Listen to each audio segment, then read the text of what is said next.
সকালে উঠে দেখি যা রাত্রে ভাত রান্না করছিলাম সবগুলা ভাত একদম নষ্ট হয়ে গেছে গা। অনেক প্রচুর গরম, আর এই গরমে ভাত কখনোই মানে রাত্রে ভাতগুলো থাকে না, ঠিক আছে। তো সকালে উঠে জটপট রান্না বসায় দিলাম। যাও, আমরা ময়মনসিংহের মানুষ যাও খেতে খুব পছন্দ করি, সেই জন্য যাও লবণ দিয়া আল্লা চাল আর পানি দিয়া বসায় দিচ্ছি। এটা অনেকক্ষণ নাড়া দিতে হইব। লাড়া বেশি করে দিলে চামচ দিয়ে নাড়তে নাড়তে মনে করেন যে এটা সুন্দর আসে, ঠিক আছে। আমরা এই খাবারটা খুব পছন্দ করি, জাউ দিয়া কাঁঠাল দিয়া আর কফি দিয়া, ঠিক আছে। সকালে নাস্তা যেহেতু একটা হইলে চলে হালকা পাতলা, আবার দুপুরে রান্না করলে ঠিক আছে, এটা অন্যরকম। সকালের রান্নাটা আমার একটু এরকমই হয়ে যায়। আর আমি আর আমার ছেলে সমস্যা নাই, যে কোনো একটা কিছু রান্না করে আমাদের খাওয়া চলে জায়গা, ঠিক আছে। তাই ভাবলাম আপনাদের মাঝখানে একটু শেয়ার করি, ভালোই লাগবে।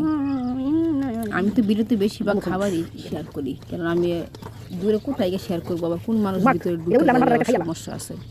যেহেতু এটা গ্যারাম, এটা অনেক কিছু বুঝা পরে ভিডিওগুলো ছাড়তে হয়, ঠিক আছে। তো সবাই দেখেন আমি রান্না করি।